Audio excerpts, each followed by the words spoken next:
हे दोस्तों मेरा आज का टॉपिक है लम्हा मौजूद में जीना सीखें।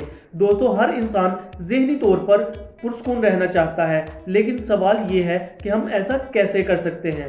दोस्तों, साइंस और माहिरीन हमें पुरस्कून रहने का एक सादा सा फार्मूला ये बताते हैं कि अगर ज़हनी तौर पर पुरस्कून रहना है तो लम्हा मौजूद में जीना सीखें। आप ये मत सोचें कि गुज़श्ता साल या गुज़श्ता कल क्या हुआ था, या आइंदा कल या आइंदा साल क्या हो सकता है। दोस्तों, जब हम बहुत ज़्यादा परेशान होते हैं तो गौर करने पर पता चलता है कि हम या तो माजी की बातों की वजह से परेशान हैं या फिर आने वाले वक्त का सोचकर परेशान होते हैं। लम्हा मौजूद यानी इसी लम्हे में रहने का मतलब ये है कि आप इस वक्त ये वीडियो देख रहे हैं तो आपको ज़हनी तौर पर यहाँ ही मौजूद रहना चाहिए। यानी आप जो कुछ भी कर रहे हैं आपको ज़हनी तौर पर उसी मौका पर मौजूद होना चाहिए। अगर आप गाड़ी चला रहे हैं तो आप अपना जहन सामने सड़क पर रखें। अगर खाना खा रहे हैं तो अपने जहन को खाने में ही रखें। अगर किसी से बातचीत कर रहे हैं तो फिर अपना पूरा ध्यान बातचीत में ही रखें। अगर आप इस लम्हे में नहीं रहते तो आप अपनी ज़िंदगी के साथ इंसाफ नहीं कर रहे। मिसाल के तौर पर आप अपना पसंदीदा खाना जो कि आपको 2 माह के बाद खाने का मौका मिला है खा रहे हैं। आपका जहन कहीं गैर हाजिर है और गैर हाजिर जहन अमूमन परेशानियों की तरफ ही झुकता है। आपको इस बेहतरीन खाने में कोई मज़ा नहीं आएगा, बल्कि उल्टा ये आपको मैदे के लिए नुकसानदेह होगा। अब इसी खाने को दिमागी तौर पर हाजिर होकर खाइए, ज़ुबान पर इसका जायका महसूस कीजिए, फिर देखें कितना फ़र्क होगा।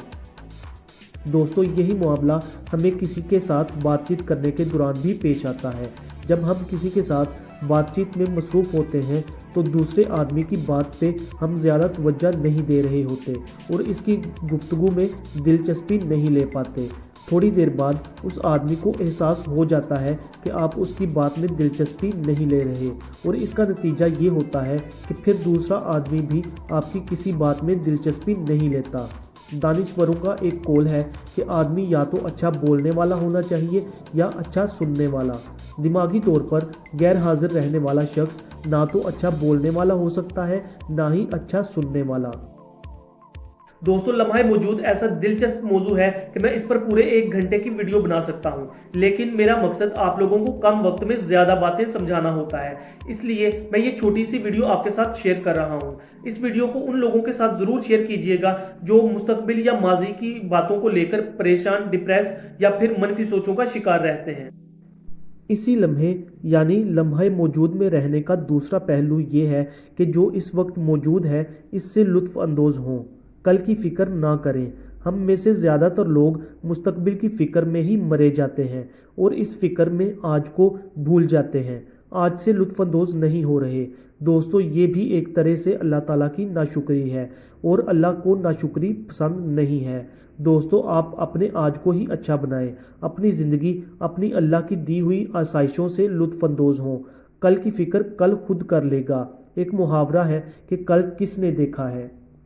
दोस्तों, हर आदमी अपने हालात पहले से बेहतर बना सकता है। अगर आप इसी लम्हे में रहना और अपने आप को हालात की रूह में खुला छोड़ देना सीख लें तो यकीनन आपकी ज़िंदगी आने वाले चंद महीनों या सालों में बेहतर से बेहतरीन हो सकती है। ये कभी मत भूलें कि हम माजी को तब्दील नहीं कर सकते और मुस्तकबिल हमारे काबू से बाहर है। सिर्फ़ और सिर्फ हाल ही को तब्दील किया जा सकता है। इसे तब्दील करें, अपने आज को बेहतर बनाएं, फिर मुस्तकबिल खुद ही बेहतर हो जाएगा। दोस्तों, याद रखें कि ज़िंदगी का असली लुत्फ़ इसी लम्हे में रहकर ही उठाया जा सकता है और अपनी सब सलाहियतों को भी इसी तरीके से बेहतर इस्तेमाल किया जा सकता है। हर इंसान को इसकी प्रैक्टिस करनी चाहिए। इसी लम्हे में यानी लम्हा मौजूद में रहने का एक और बहुत बड़ा फ़ायदा ये है कि ये आपको बेपनाह कुव्वत और काम करने की एनर्जी भी फराहम करता है और आपको खुश, बहुत ज़्यादा पुरअसर और हाजिर दिमाग भी रखता है।